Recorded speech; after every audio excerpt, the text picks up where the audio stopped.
So in today's video, in the quest to provide content you didn't know you needed, is a tier list. But not any old tier list, because as the title says, today I'm going to be ranking all 423 unique monsters across the Xenoblade trilogy. Now here are the stats I'm going to be ranking them on. We have design, name, how hype is it, and could I beat it in a fight. Now of course this is all heavily subjective, so feel free to give your own opinion in the comments below. Now one other problem is normally these types of videos have a face cam, but I don't have a face, so this will have to do. First up is the Verdant Blotchel. I mean, what can I say? It's a bug, it's big, but if Shulk can beat it with a junk sword, then so can I, so it's going in D tier. Then next up we have the Evil Rangrot, and yeah, like it's got the cute factor, but other than that, I personally consider myself to be like level 27, so I'd like to think that despite this bunnet holding a weapon, I could take it, so it's going in C tier.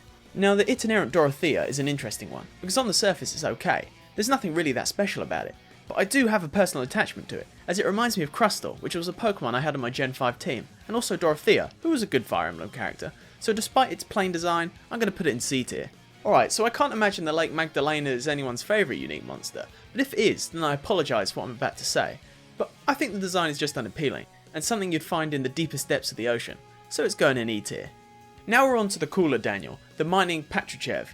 It's an objectively better bunnet. It has 100% more fuzz, and judging based off of the mining moniker, it's a very productive member of its colony, so I'm going to place it all the way at the top of C, but it might go up to B. The Warside Gwynry is the worst. This guy was the bane of my no EXP challenge run. It would just aggro all the time, plus its little Grimblies that follow it just made the fight next to impossible. So out of personal vendetta, we have another E tier. So we've got our first repeat, the Cellar Bugworm.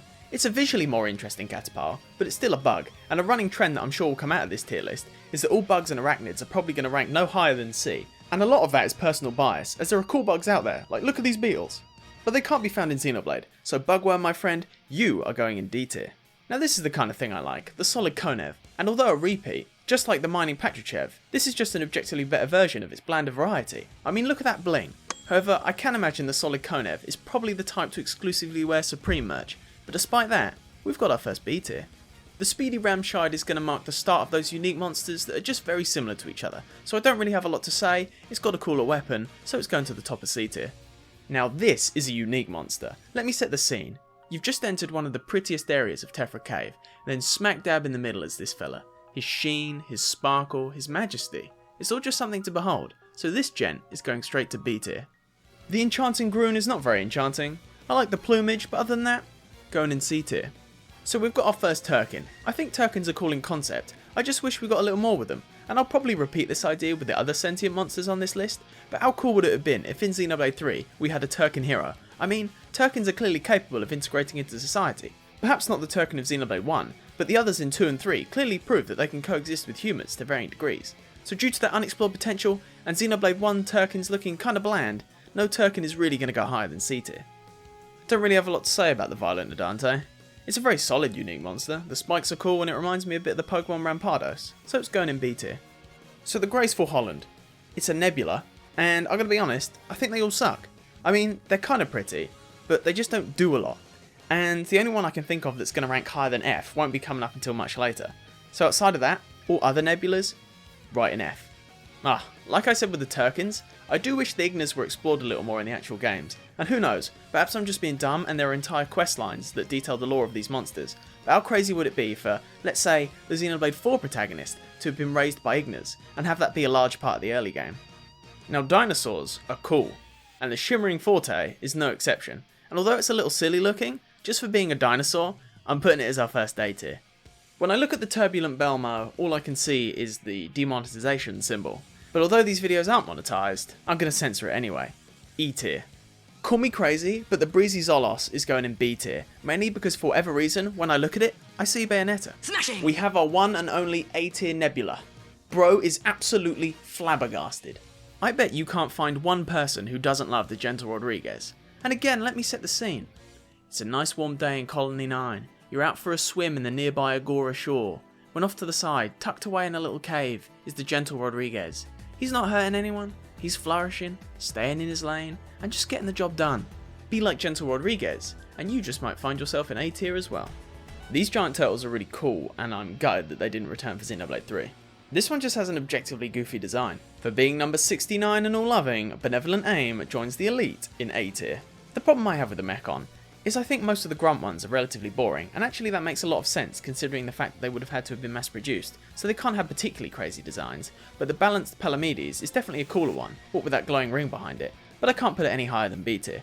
Now I don't know what this thing's supposed to be, but I think this is genuinely my least favourite monster. The Victorious Gross is exactly as the name implies, victorious about being gross. And it's a shame too, as besides the boss fight, I actually quite like the Bionis interior as an area to walk around in, but this fella is going straight to the bottom of F tier. Dark King Barbarous is definitely one of the greatest Telethia designs. I think the Telethia in general are just something I really like. There's just something so cool about how they're introduced to the story, what with Alvis's first main appearance, and the whole, what good is it to see the future if they can read your mind, or that thing, whatever he said. So the Dark King Barbarous smashes to the top of B. And now, it's the one you've all been waiting for, the Menace of Gower Plain, the giant ape in the baby starting area, it's the Territorial Rotbart. Now Gurgles in general are just great monsters. I think the colours on some of the ones in 3 are fantastic. So surely this iconic ape is going to go straight to S tier, right? Well, what if it didn't? Vsauce, Michael here. What if the Territorial Rotbart didn't want to be an S tier? For instance, what if, like Sweet Mask from One Punch Man, Mr. Rotbart wanted to be the barrier that stopped all other unique monsters from climbing the ranks up to S tier, which is why, on our tier list, we have our permanent king of A tier. And almost back to back, this one's going to be controversial, so I'm going to come out and say it. The immovable Gonzalez is S tier. So why do I say that? Mainly because there's something so incredible about beating the Mechon M71, going back to Spiral Valley, and just seeing this monolith standing before you. Now some would say I've got it all wrong, but to those people, I tell you, once the immovable Gonzalez went into S tier, well, I was unable to move it out. If it wasn't for all the spike damage, I like this super boss a lot more, as I think the dragons in Xenoblade are just as cool as the dinosaurs. So it's going into A tier, but that concludes the end of the main story of Xenoblade 1. Starting up Xenoblade 2 with the Moonlighting Elwyn, now I have a deeply personal issue with this unique monster, as going back to my lockout video, this was the unique monster that my rival was able to defeat before I could, meaning this fella is going straight to D tier. Now Ferris enemies are cool, but the Sad Bernard? What does it have to be sad about? The Remorseful Vaclav starts the next trend I'm sure you'll see as I rank these enemies, because call it overconfidence, but I wholeheartedly believe I could take any one of them in a fight. Not a fair fight I should say, because a little bit of poison could take out even the toughest of warriors. So for those reasons, I can't imagine any human unique monsters are going to end up higher than C tier. Again, another enemy type I don't really like are the Blants, so the Walker Trap is going straight to F tier. I actually think the Man-Eating Glen is a rather cool unique monster. It's just a shame it goes extinct in Xenoblade 3, so it's got to go to C tier. It's odd that this one's called the Deep Green Oscar, because I can't see any green on it. However, it does have a very cool design, but I can think of another version that is even cooler, so it's going in C tier. There's only one urchin I like in Xenoblade 2, and it's not this one, so the Climatic Honnold is going straight to F tier. Goldo enemies are definitely some of my favourites. Now without delving too deeply into story spoilers, I just like the lore, and they were such a surprise when I first encountered them in Xenoblade 2, as it was such a departure from what I was expecting during the story, so without saying any more, the Malicious Dimitri is going in B tier. If anyone can explain to me why the Impassable Edgar is doing the Nene, then that'd be great. Until that time, we've got a C tier. Okay, now hear me out. I think I could easily beat the Mark 6 Vermilion in a fight, because I mean, it's just a bike, and it's in an area I could probably just push it off the cliff, you know? So, even if I do think it has a little guy that pokes out of the handlebars, it's going in D tier. I actually really like the Underline Stars. If it wasn't for the lore implications, then I'd definitely like them a lot more, because I think the colours are fantastic. So it's going to go in B tier. The Mark 6 Geralf is a mech, it's large, it's going in B tier. And here we are back again with the Xenoblade 2 Territorial Rotbart. Now I know Vsauce Michael said he was the undisputed king of A tier, but what if he was wrong? Vsauce. No, I'm not doing that again. I'd say they're joint in A tier, but I like this one slightly more, if only because it's the 69th unique monster in Xenoblade 2. Now nearly back to back, the immovable Gonzalez of Xenoblade 2 doesn't quite reach the heights of its Xenoblade 1 cousin, mainly because I blame it for being the reason I lost another point on the lockout due to its aggro not allowing me to jump down so I could unlock the area and get the point, so out of frustration, it's going to the bottom of A tier. Now you may not like it, but this is what peak dinosaur looks like. A tier. So I think just about everybody knows a Reeking Douglas. I know I sure did, as back in my math class, there was this kid who definitely earned a nickname similar. But not only that, considering that this particular enemy is a super boss, then it must be particularly pungent. So for those reasons, we have another D tier. Artifice Ophion is another personal favourite. There's just something about being able to battle these ginormous monsters that I really love in Xenoblade games, and much like the Cloud Sea King Ken that came before it, Artifice Ophion is joining the ranks of A tier. And here we are closing out Xenoblade 2's unique monsters with the Tyranitytan Kurodil. Now, I really want to love this unique monster, but we just don't know enough about it.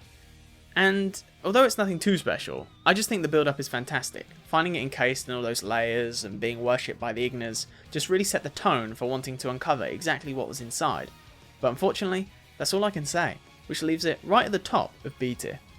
Now most of the Torn and unique monsters thus far have been nothing special. That is, until the Beatific Ophelia. This is the version of the Eluk that I was foreshadowing a while ago. Now I love gold, mainly because the neurons in my brain respond well to the shiny colours. Which is why this should come as no surprise that this particular unique monster is going in A tier. The Ravine Bunnet is probably the greatest Bunnet of all time. I absolutely adore the colours, which puts it comfortably in A tier.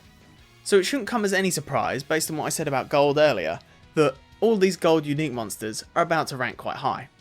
So although I don't like urchins, this one is going right to B tier. And it's the same for the Blant. Bad monster plus gold equals good monster. B tier. And last but not least, the Hurricane Anise. I think this is the most beautiful gold monster on this list. However, I have to ask myself, is it better than the Tyranitytan? And I have to be honest, I don't think so, giving us our second place B tier.